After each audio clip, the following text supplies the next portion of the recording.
Stephen, how perfect. Never mind.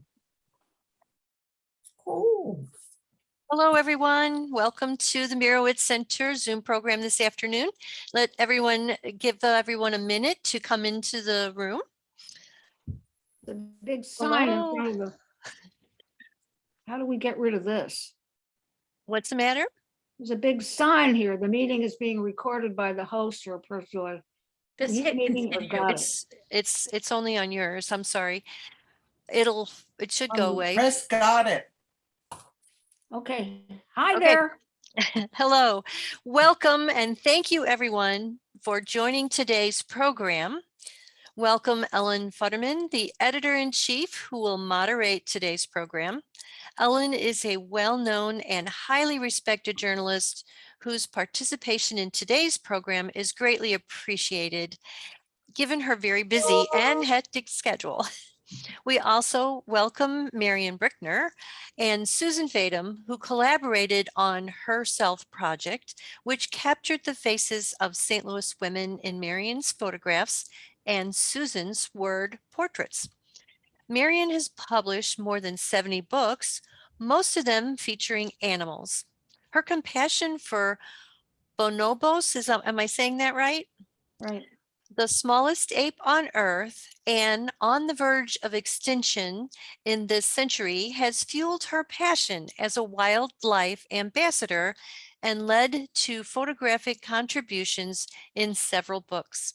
Susan is a veteran journalist who, in her 5 decades of reporting for newspapers, most recently including the St. Louis Jewish Light, has had more than 1,000 bylines. A first place winner 3 times in national competition, she has had 4 books published. Please welcome, ladies, and I'm going to turn it over to Ellen. Thank you so much, Judith, and welcome everybody. I'm so glad everyone's here this afternoon, and I'm really looking forward to this, and I hope all of you are as well.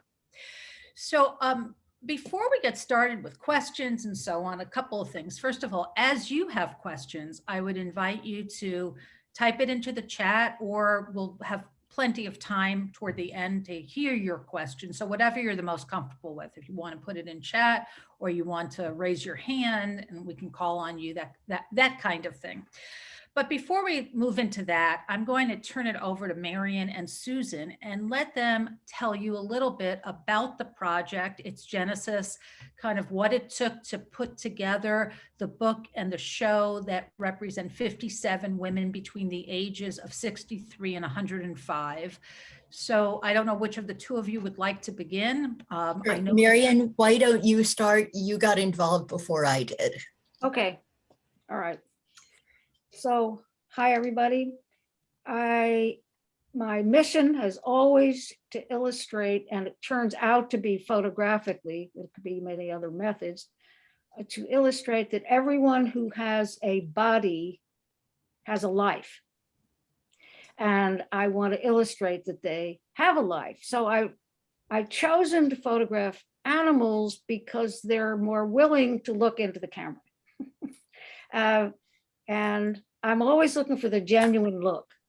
So I've been doing a lot of animals, and I've done a lot of stuff for newspapers and magazines, but for a long time, it's just animals who are willing to look into the camera, grasshoppers, birds, bonobos, and all that. And I always wanted to photograph 90-year-old women because they say, whatever, I'm 90, I don't mind looking in the camera, which is not actually true. One woman said, she was 100, and she said, I don't think my chin looks quite right. I did that for the Sarah community. And a picture of mine happened to show up on Facebook, and Susie Farron, I didn't know, said, wow, look at that, it's wonderful. And I said, anybody who thinks it's wonderful, I have to know them. And I contacted her and we had coffee, and I'm a transplanted New Yorker. I said, I don't schmooze properly here. And she said, well, I'm a gourmet schmoozer. Those are my words. And I said, I want to photograph old women looking into the camera and their genuine look. I call us old women. See, so she said, well, I'm a member of the Artist Guild and I'm friendly and people will, and she did put out an email. And the story was, just want you looking in the camera. It'd take 45 seconds. And people signed up and they showed up. And I called Susan and I said, Susan, guess what? We got all these women and you can interview them. Well, actually, Marian, what you said is, I'm going to be part of, Marian, am going to be part of this project. And I said, Marian, you can't have all those people there and let them not be interviewed. They've got a repository of wisdom. We've got to do it. So a quick version of my friendship, enduring friendship with Marian, is when I left Olivet after living there since I was 8 years old, and somebody finally said, Susan, are you going to ever fly the coop? You're 61, it's time. I moved to the Central West End for a couple of years.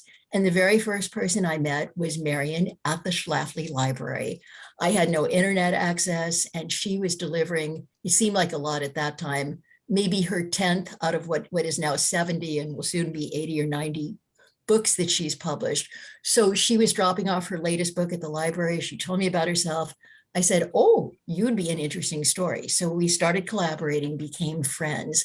But I asked if I could interview the women, and it turned out I interviewed them before or after Marian took their photos at the Guild.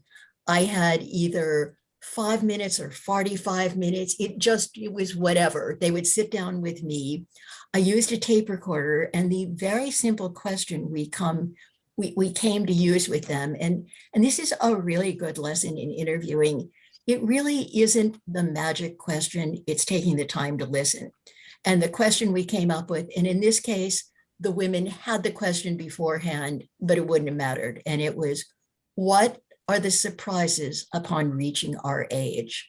And during that period, people talked about everything from living for the first time authentically to learning a new way, learning something new to do with their art. When, as artists, a number of them are artists, but not all. They've been producing art all their lives. They'd filled every wall in their homes, their children's homes, their grandmother's homes, and grandchildren's homes. And it was like, what do I do with it now? So new forms of expression, finding relevance, dealing with the husband who still pictures you in high heels when all you want is orthotics and tennis shoes. So it ended up being, on this end, a really fascinating, even more fascinating than I anticipated. And it came out with a book that I think Ellen has hers handy, which became part of an exhibit, which showed at the Artists Guild, which is scheduled to run sometime in the coming year or so at Union Avenue Church.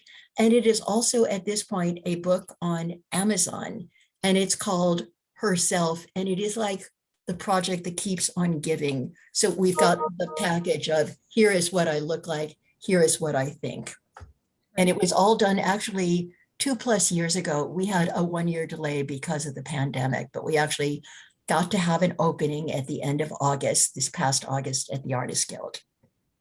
Very good. Excellent. Right. So are And you ready for the picture? I'm sorry, Ellen, go ahead. Yeah, I was going to say, Judith, we have a PowerPoint with that looks a little bit at what this looks like, what the exhibit looked like and what it looks like in book form. So maybe you can show us a little of that. And if you two ladies, Marian or Susan, want to speak about that, again, I'd ask you to keep it short, but feel free. Marian, Anna Lum is the first one. Did you want to say something about Anna? No, go right ahead. Anna, whom many of you may know, she's one of those completely right brain, left brain persons who went from computer programming to, okay, let's flip over. And she was a good Chinese daughter who majored in math because father said to. She went from that to poetry and Tai Chi and excels in all of those and more. And the first thing she said to me, and it's mentioned in that in a longer form, but she said, I've been playing Tai Chi for 46 years now. She actually brought Tai Chi to St. Louis. She learned it in New York. She didn't learn it before she came here. And I said, playing Tai Chi. I know that you teach it. I know that you work at it. How come you say you play Tai Chi? And she said, it really fits the definition from the translation of the Chinese better. And so I thought, well, it really says a lot about outlook too. It indicates a joy and a learning and a forever fresh. that working sounds pretty drudge, and Anna is anything but drudge. Right. Also, Anna was part of the project. Yes. She has a not-for-profit fund and contributed. Her graphic designer designed the book, and Anna's fund printed the prints. And also, she's so nice. Yeah, It she's wouldn't have wonderful. happened without Anna. She really comes across in her picture. Adelia Parker Castro is our second one. Yep. And you may know Adelia. Adelia is an artist and a teacher in her own right. Her husband, whom I wrote a story for you, Ellen for the Light, about Michael Castro, who was the first St. Louis poet laureate. One of his poems was known to hang on Allen Ginsberg's refrigerator. Michael taught for years at Lindenwood, just a really lovely, lovely man. And so I knew Adelia beforehand, and Michael had passed away shortly beforehand. And she said in her quote, just a window in time, said, since my husband's passing, I'm sometimes saddened because I can't share things with him. I think I'm stronger now because I have to be. I'm not afraid. And so to me, she spoke to what we as widows, what we who've experienced loss go through routinely, but it happens to you and it's completely different. And I think that Marian, you so beautifully captured Adelia's strength. She's just a wonderful woman. I had a thought too. Could you just put the next picture up, because I want to comment about the. Okay, so what I did was, the arrangement was, well, I practiced, I have a special lens for photographing older women. And I practiced at the Artist Guild 2 or 3 times. And I wanted the person to sit in a chair about 6 feet in front of the wall. The lights at the Artist Guild were always on, all that. And I had to be at the right angle for these women. Now they're always like looking down just a tinge. And the deal was, it's going to take 45 seconds. And I've been photographing individuals looking in the camera for 30 years, and I get it. So, and I dressed very casually and had no shoes because I had to feel the atmosphere of the room. And I didn't know any of the women. I didn't want to know how rich and famous you are, because it ruins my feeling about the image. And I'm always looking at things like the 8-year-old little girl in all the faces I see. So they sat down, and I look like pretty casual. And a lot of times I got to look like, who are you? You know, you don't even have lights here. I loved it. And I took a picture and maybe a second picture, and I'm done because I got it, because they looked. And they say, huh? That's it, I'm done. Well, and this is the background. How does Marian get these shots in 45 seconds? Because she has put in hours beforehand. She's been to the Guild numerous times before this ever happened. She checks everything out.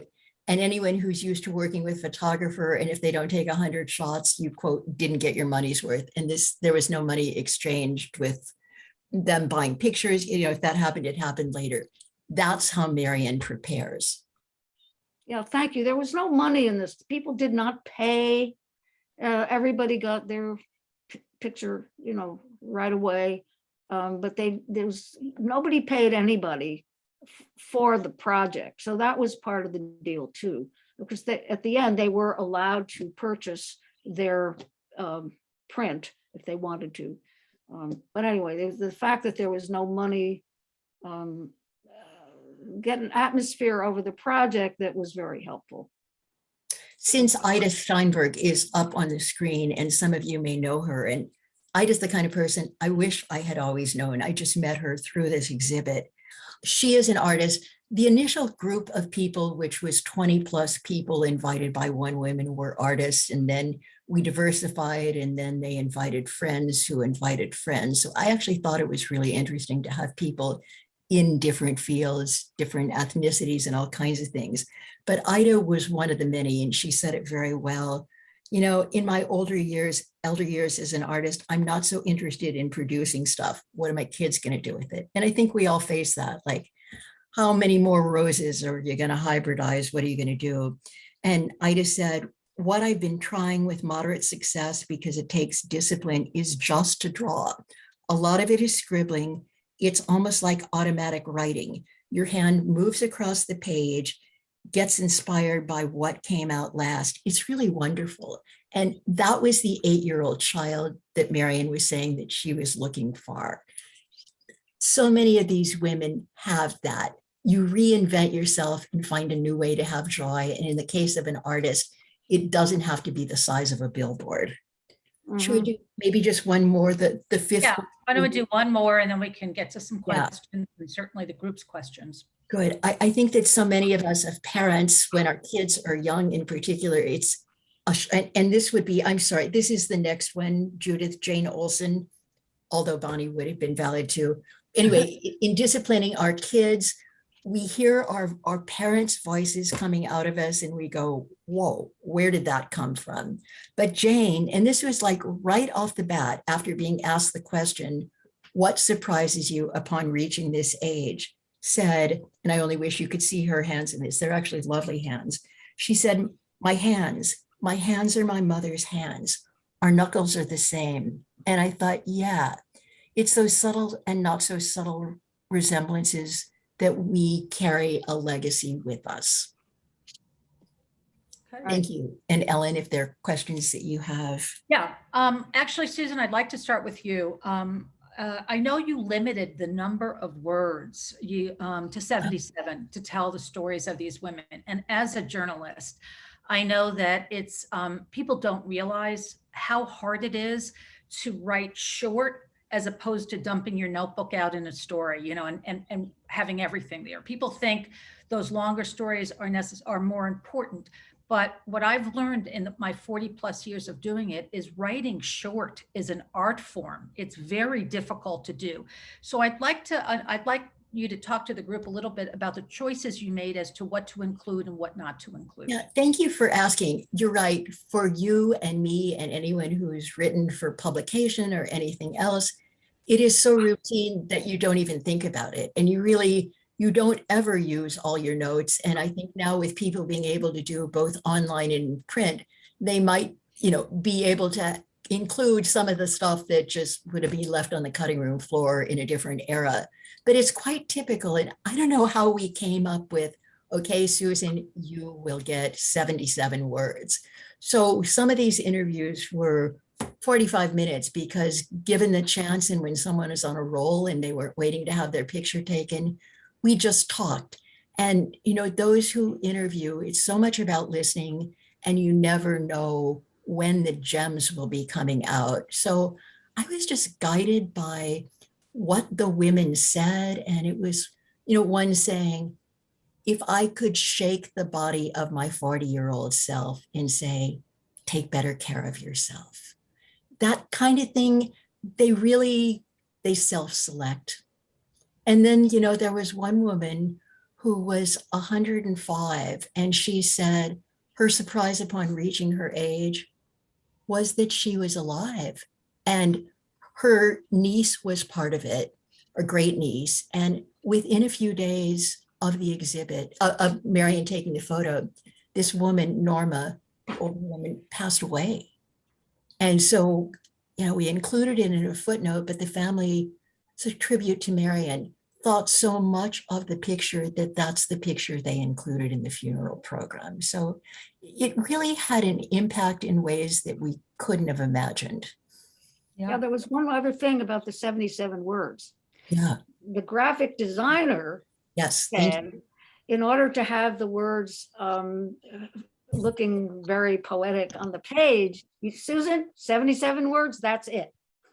Well, and also Anna, who plays at Tai Chi and is a poet, a published poet, just had a book called Even the Celery Flies Come Out, which is just, again, you can tell by the title, it's delightful. Anna set the words to look like poetry. Mm-hmm. So this is where our project grew. bigger than the sum of an individual part, I would have never thought of doing that. I see blocks of type. She said it to look like poetry, and I thought that was just a beautiful addition. I was so happy she came up with that. Oh, I totally agree. Marian, going to you right now. I think all of us can relate when we get our picture taken. We feel so self-conscious. Is my hair okay? For those who wear makeup, is my makeup okay? I don't like my smile. So should I smile or not smile? But I like to smile. How did you break down that self-consciousness and get people just to feel themselves so that they could connect with their 8-year-old self? Okay, well, I never mentioned the 8-year-old thing, of course. Right. But you told me that's what you were looking for. That's always what I see when I photograph somebody, always. If it's a dog, well, I see them as a puppy. I said, here's the deal. All you have to do is just look here. And they did. That's it. And And they already knew ahead of time. This is not a makeup thing. This just have to look here. And that's it. did They anybody went get in. upset with the final picture when they saw their picture? Did they come to you and say, I'm not I happy did it with right this? there. I had the computer with me. I took one, maybe two, maybe three. Because as soon as I got it, I knew I had it. And I said, I got it. And I put it on the computer, and they had their own little file with their name on there. They got off. They had a chair that they sat in, as I said, about 5 or 6 feet from the back wall, because I didn't want a shadow on their face. And so a whole bunch of very technical things that had to be done for 45 seconds. And they came and looked at the pictures. They said, oh my God, I didn't know. Ah. Does that answer your question? It does. It does. I don't know how many folks in the audience know, but this project was begun pre-pandemic, correct? Mhm. And then it got to the Artists Guild, well, sort of when it was safe-ish to go out and to be around others. And so in that time period, do you feel like it helped the project or hindered it in any way? Well, so I'm 84 right now. So the idea that there's a women's issue floating around all of us who happen to be women, I keep that. Now that this project evolved the way it was, the fact that older women get the kind of respect, you all know what I'm talking about. Respect that we need or want or should, and the fact that it waited a couple of years when the women were a little older and could show up was crucially important. So it was very amazingly, it's a Mark Twain story. He waited 2 years and I said, oh my God. So yeah. I also think we stuck with the moment in time, the age as it appears in the exhibit and in the book is the age of women at the time that they were interviewed. So, so-and-so who is 88, who is now 90, that kind of thing. So it really was meant to capture a time. And it was interesting because it was we can go out, we can do things. We haven't lived with what a kind of confinement is like. I don't know that when the women looked at they remember the photos, and many women at the exhibit got their pictures taken with their photos, which was really delightful. Whether they remembered their quotes, because you wouldn't necessarily, it was just a quote. Whether I suspect they would have given a different quote if interviewed that evening, but there was a kind of sharing that we had, that somebody made the comment, there's something between this group of women, it'd be really fun to hang out together. It was like through opening yourself to being vulnerable, and you may not have been that vulnerable, but some women chose to be vulnerable. In fact, one woman, it turned out, had come to St. Louis from another city, and this had been some years beforehand, but she'd come to be treated for a long time eating disorder and the dissolution of her 35-year marriage. And she led off her talk with our brief interview by saying, for the first time in my life, I am living my authentic self. I didn't know if I'd be alive. And she said, I can really say, and we've all thought of, you're 65, you probably have fewer summers ahead of you than behind you. This particular woman who came here to be treated for the eating disorder said, I have more of my life in front of me than behind. So again, how much can you get in 77 words? But she really resonated with so many people because of her honesty. So it was really a peel back the layers of the onions. Well, that dovetails right into my next question, because I'm wondering what the two of you learned from the women who were the subjects of your words and pictures. Like, what did resonate the most? I mean, you mentioned that, but were there other things, especially 2.5 years now later? What were there themes or certain things that you heard from most everyone, or, what did resonate so much for you? And then when you're done with that, or I'd like to also know what some of the surprises for you all were. Marian, do you want to go first? Okay, this is really quick. Tangentially, one of my bigger words. I've done dog and pony shows at different places where I have my pictures and my books, people come by at Riverlands or something and look at stuff. And I would say, these are my pictures and these are my books. And they'd say, oh, that's so awesome. They're so awesome. And then this happened consistently over about a 3-year period. And then they'd look at me and they'd say, did you take those?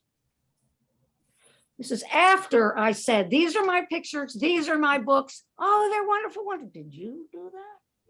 And it finally dawned on me, this is a women's issue. I try to deny it as much as I can, but the fact is we deal with it. The idea that looking like I look could have produced that kind of stuff didn't compute. And now I'm with a group of women. I don't want to know how rich and famous you are because it spoils the whole work for me. But nonetheless, we're all here together. And it meant a huge amount to me to be surrounded by the issue that we could now, without stating the issue, these are women, we're really important, even though we're old and people want to ignore us and they don't believe we can do anything. And we finally got the vote. All that is not stated in words, but it's stated in the images. And I felt like I did it. I did something important. As I'm done. And I think that Marian saying it was stated in words and me saying at the beginning, I got to be part of your project because I think the words will be a good companion.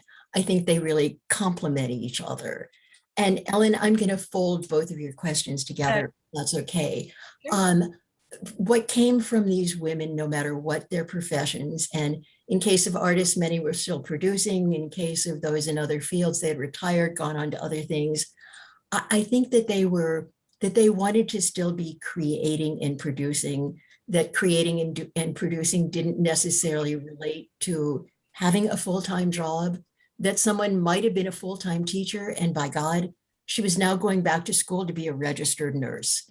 And she said, I never felt old, but one of her grandchildren said, how old are you and what is it you're doing now? And the grandchild said, I thought people your age were dead. So it was just a funny comment, but it was the idea that you could do more. A wonderful woman, Gong Shu, who is actually the mother of Susie Gorman, the photographer of deserved renown. And Gong Shu is now 88, but she talked about the fact that she never planned. I mean, this is the complete opposite of have a 5-year plan, get your degree in it. And she said in brief, I taught Chinese painting. If one drop of water falls on paper, you follow it, be in the moment. Students said their insomnia and depression were cured. Then people say, have you heard of art therapy? I study, become art therapist. I tell students, experience your your paintings, feel what's going on with your body. They feel better. Somebody says, you are psychodramatist. I say, what's psychodrama? Since 1993, I train people worldwide to express emotions in art and dance. I mean, look at that career path. And to see Gong Shu at the opening we had over the summer at the Artist Guild, and to learn that the only reason that she was able to attend was because the class that she was to give in China by Zoom, because she's not been able to travel during the pandemic, had been canceled, that she is still part of this lifestyle. I found that terrifically inspiring. It's kind of interesting. None of these women that I talk to, and I don't talk much actually, choosing wise, talked about the issue of being an older woman, the issue that I just ranted about a minute ago. And that's what I thought that I was doing when I did this project. And I wasn't thinking of the words of what was said. I was thinking about I'm issue oriented.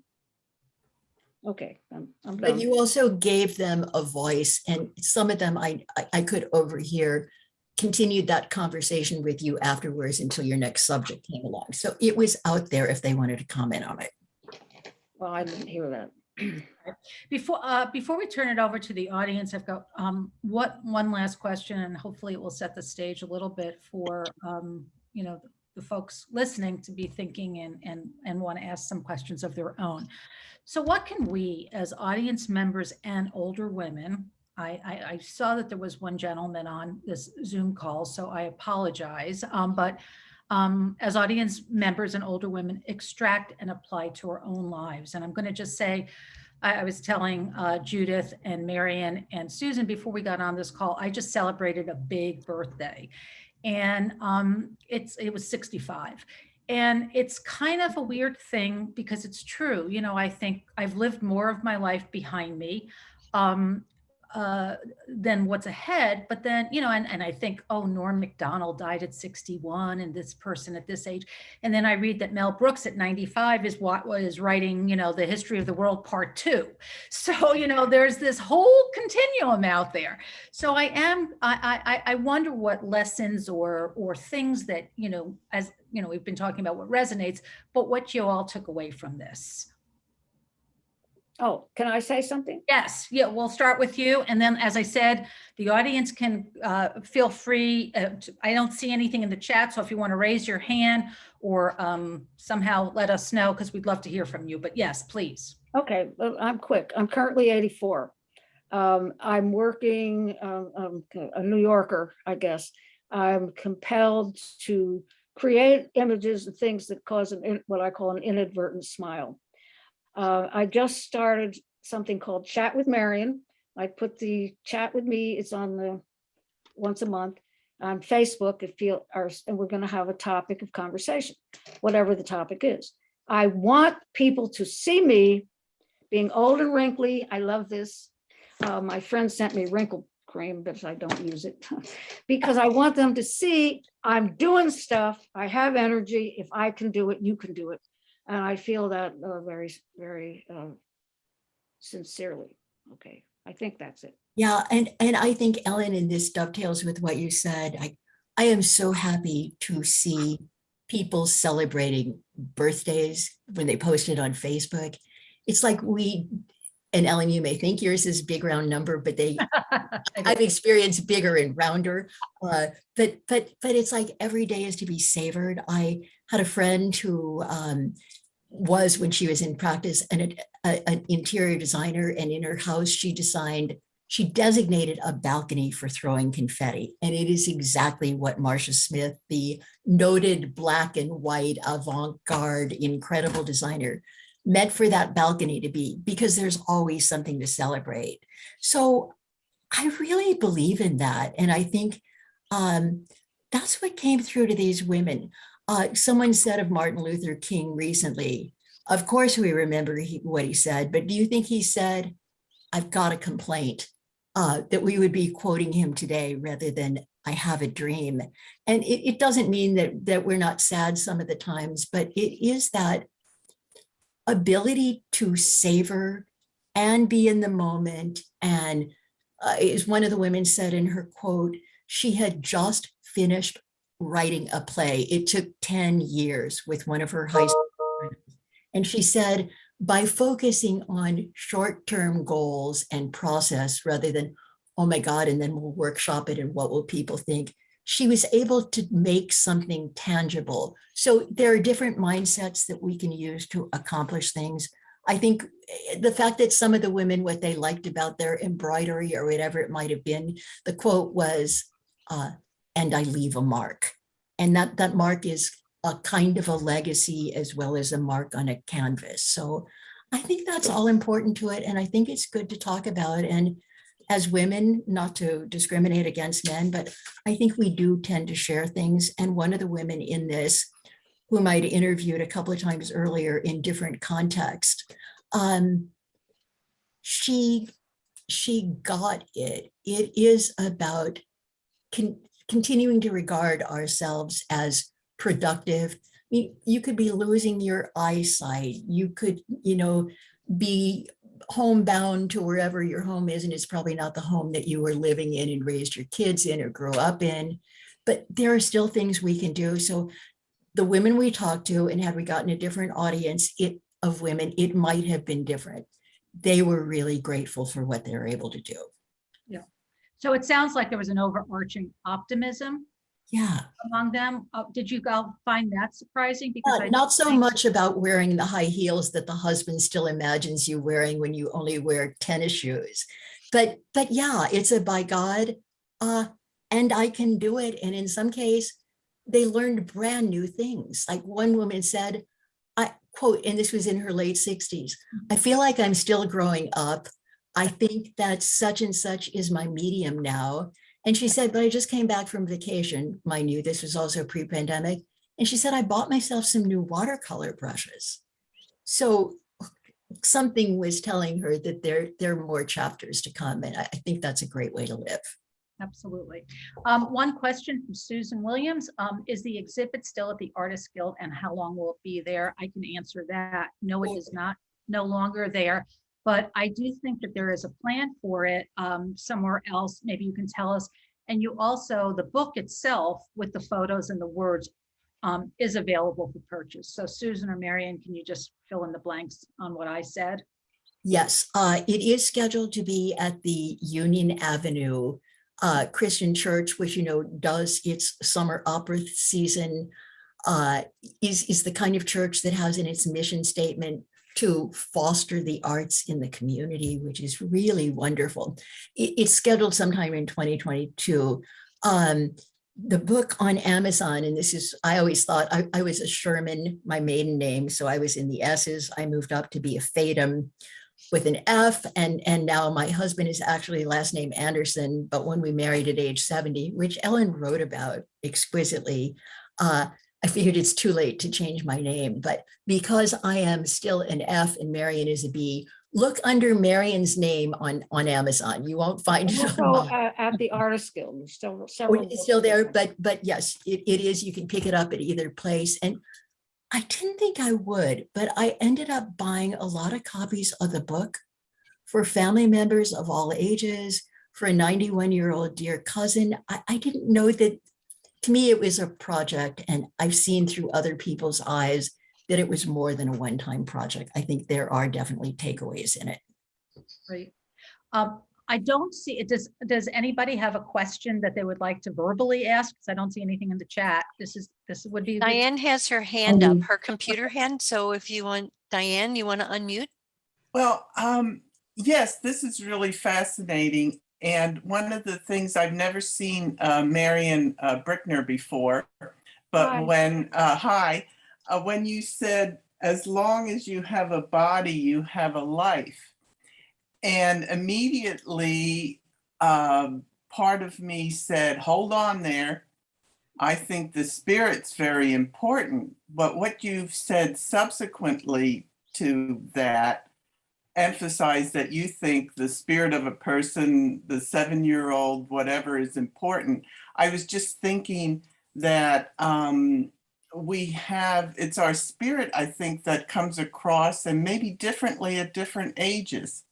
And that's what attracts people to you, in many ways. If you're spirited and people take the time to get to know you, you can be 7 or you can be 97. Mhm. And you have a sort of magnetism that draws people to you. So my first reaction to what you said was, no, she's wrong. But when you elaborated, I think we were more in agreement on that. And I was just, the back of my mind was thinking Thank you. of Thank you for so those many examples. nice words. What I was trying to actually do is to stop people from killing each other. That was actually that's always my goal. And I thought, well,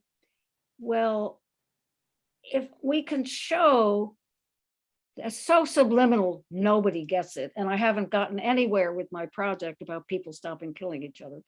That if I can show that there's a grasshopper looking in the camera, tripod height, and smiling, you would say, well, that's just a grasshopper with a life.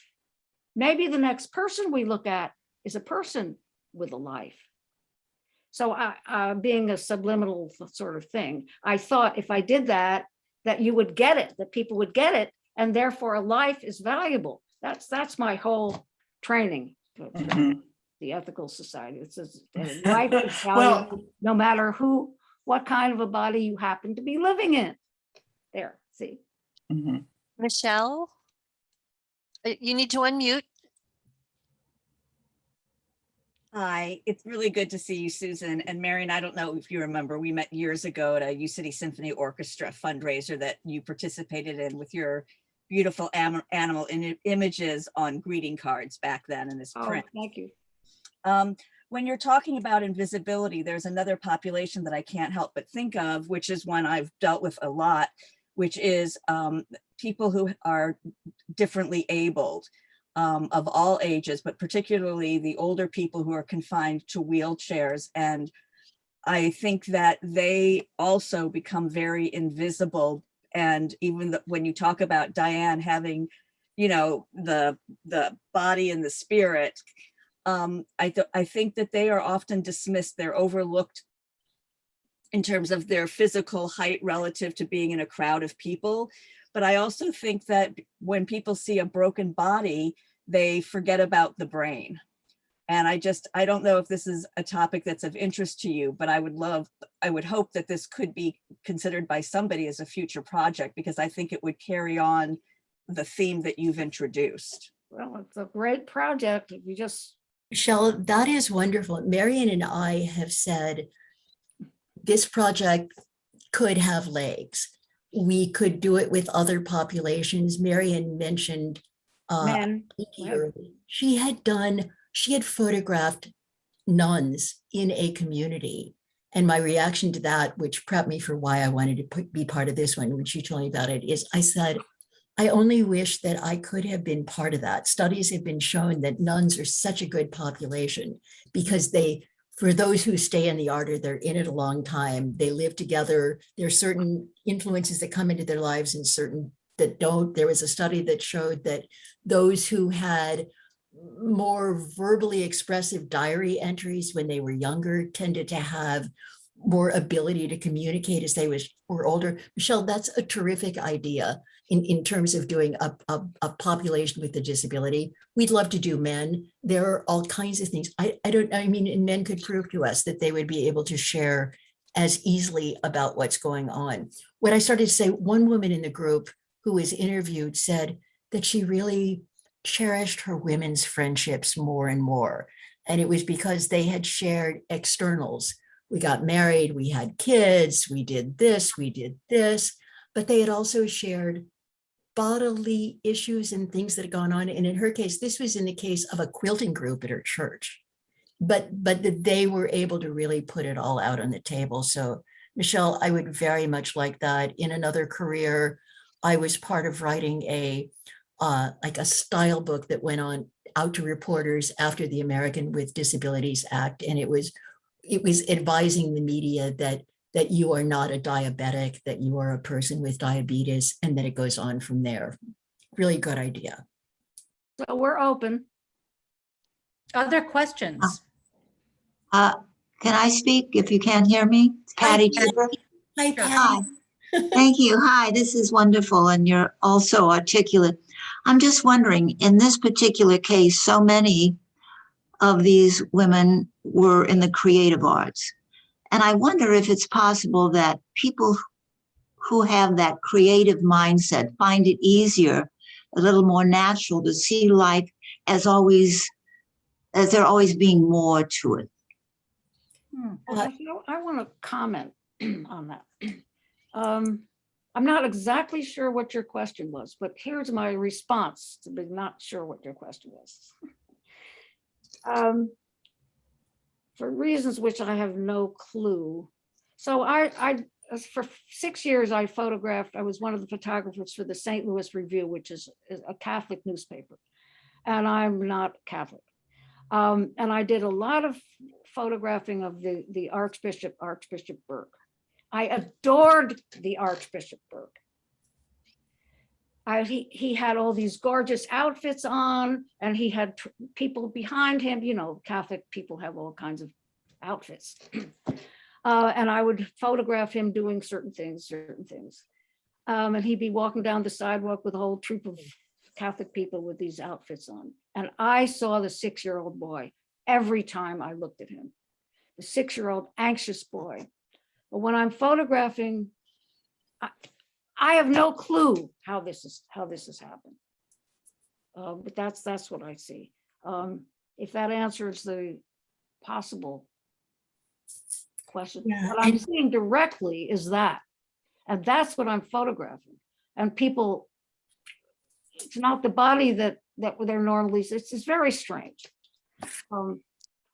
Okay. Yeah, and Patty, I think there could well be something to the fact that these are people from creative sides of life, and maybe they have that outlook that they can invent themselves. I think they also feel it. There's one woman in the group, at least one who is a photographer, and her comment was, I used to do exhibits all the time, but now everybody's got a cell phone. How can I compete? I know mine are better, but they don't know that. And she said, so, I go back and I might do a collage of 100 pictures of a flower. And she said, at least at this point, they're not thinking about doing that. And I noticed that my new and already dear friend, Jean, is on screen. And we would both call ourselves journalists. We took a different view, different path. But, I went through so many years where if you asked me how I was, I would tell you the story I was working on for the Globe Democrat or a publication. And there is more, but it is a matter of reinventing. And maybe an advantage that younger people have growing up is that their jobs tend not to be forever jobs as we expected ours to be. So maybe they're used to modifying.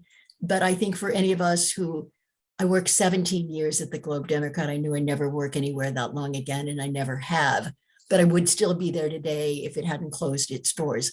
That kind of feeling. But I think people who are younger, who are used to change, maybe these later phases are easy for them because they do serial careers, not snap, crackle, and pop, but serial careers. Yeah. Jean? Next. This has been so terrific. And I'm thinking today about legions of women my mother's age that I've known because my mother was in assisted living and a nursing home, and as was my father. The stories, the extraordinary stories that women with names like Flo and Irma have, but we've not made them public. Women are anonymous. 17% of the conversation in movies is by women now, and they're not women over the age of 40. So I was thinking, as I was hearing and seeing this, what a wonderful project this would be in families to go have use this as the piece, as people are so interested in DNA and family history, to do this kind of photo and the one question, what an extraordinary kind of thing. Well, having listened to you today, I've laughed and cried. At the same time, I just want to put this little sliver in. Each of us are in heroic, we're actually heroic figures because we've contributed to the world since 1964, when we were written into legislation so that we could have equal opportunities. That doesn't mean just in employment. Look at sports. And none of us have had any map at all except what we were born into the world and heard. So we still keep thinking, but we keep changing things.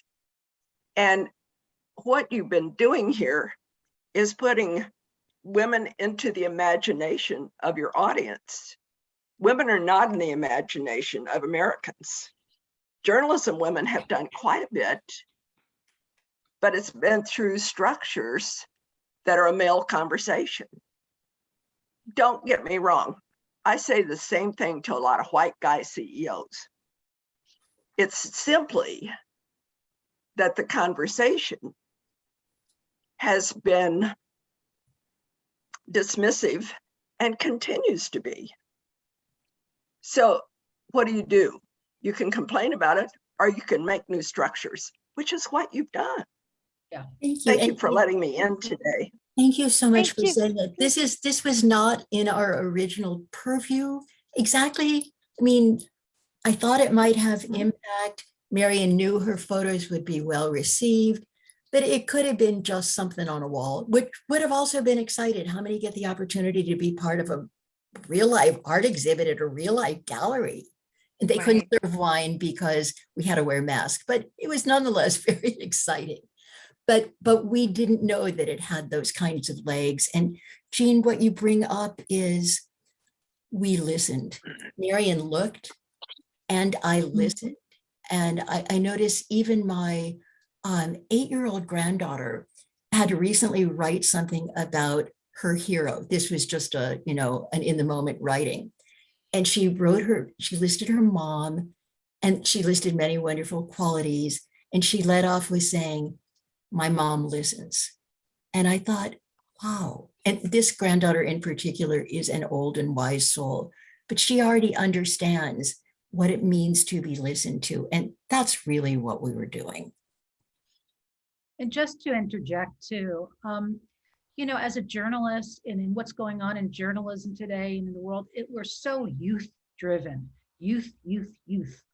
And, I think there are something like 24 people on now, and I'm guessing most of us are over a certain age or, and frankly, I mean, nothing against young people or whatever. I love them. I love my kids and my all of that. And I find their story, they're interesting.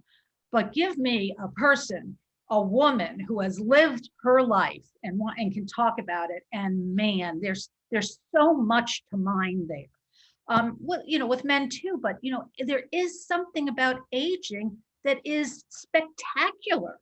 And that to me was what was so thrilling about this, that the more we can shine on that and we can feel good. If I hear anybody else want to give me anti-aging anything, I mean, you can't stop aging. So why not embrace it? And that's, I think, what was the wonderful kernel about all of this.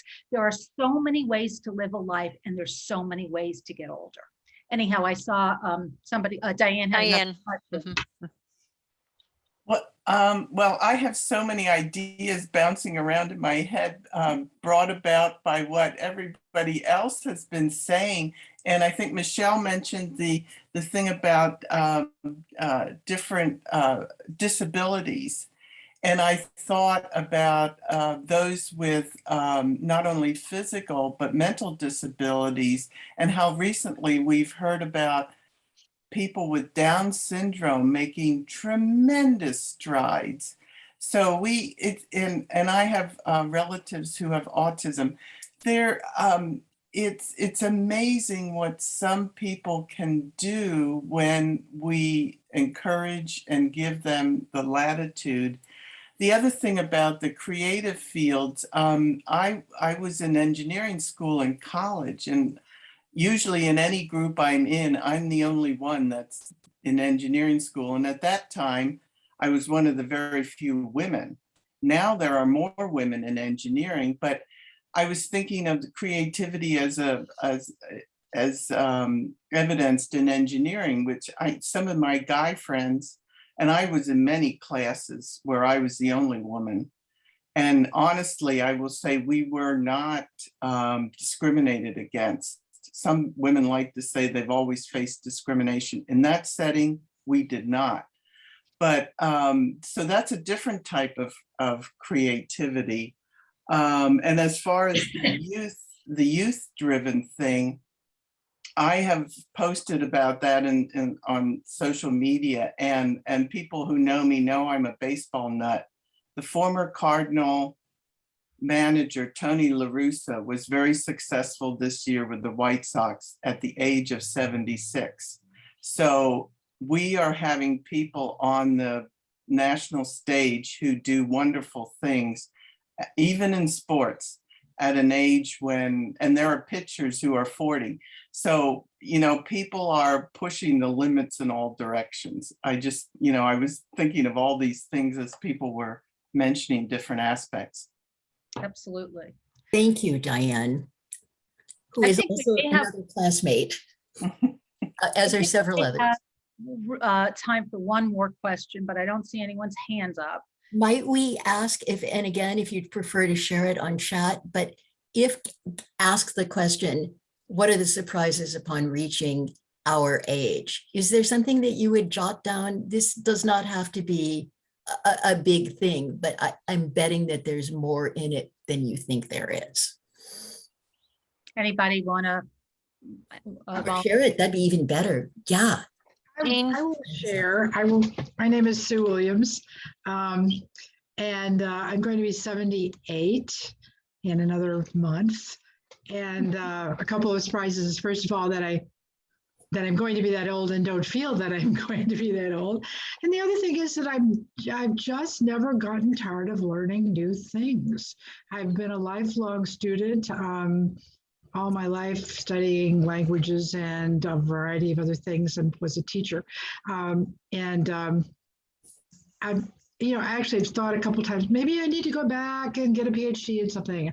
I have quite a few other college degrees. I'm thinking, well, what would I do with that? But it's not the idea of doing anything with it. It's the idea of learning more about the world and everything in it. But I want to see this exhibit when it comes back around. And I really appreciate your highlighting of older women, because they really do have stories. And we need to learn the stories.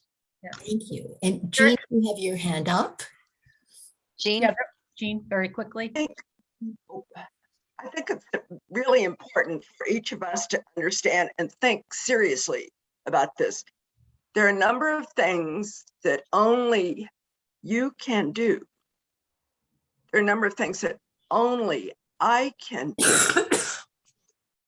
And to seriously think about that, and then to go do that, because we are the beneficiaries of law, antibiotics, increased healthcare for women. We're atypical for the people who've ever lived before. Nevertheless, each one of us has a plethora of things. So to make your lists, go through them, and commit to doing that, because it will bring everything up. It's just math. Absolutely. Well, I guess Thank you for today. I see it's 3:00, so I would just like to wrap up and thank Marian and Susan and the Mirowitz Center for sponsoring this. I'm thrilled to be a part of it. I was thrilled to write about it. I wouldn't be doing my job as editor if I didn't remind all of you, if you haven't signed up for our Your Morning Light daily newsletter, it's free. Please do so on our website, stljewishlight.org. And everybody have a great day and enjoy it. let's enjoy this life and this beautiful day that's out there now. Well, thank so you. much, Ellen. And thank you, Ellen. Thank Sure. you all. Thank you, Ellen. Thank you, Marian. Thank you, Susan. This was a wonderful program, and it just brings about lots of, creative ideas for us all. So thank you so much. It was an inspiration. Happy to do it. And Stephen, since there was some interest in future exhibits, if you don't mind, when the Union Avenue Christian Church one is scheduled, and I don't really know when, I might pass that on to you if you would Absolutely. have the emails of those who were so kind to give us part of your afternoon. It's so exciting to see you all there. It means a lot. Thank you. And we sure will. You. Thank you. Thanks again. Take Thank care. you. Thank you all Bye-bye. for coming. Bye, everyone. Have a good Bye. afternoon. See you again, hopefully. You bet.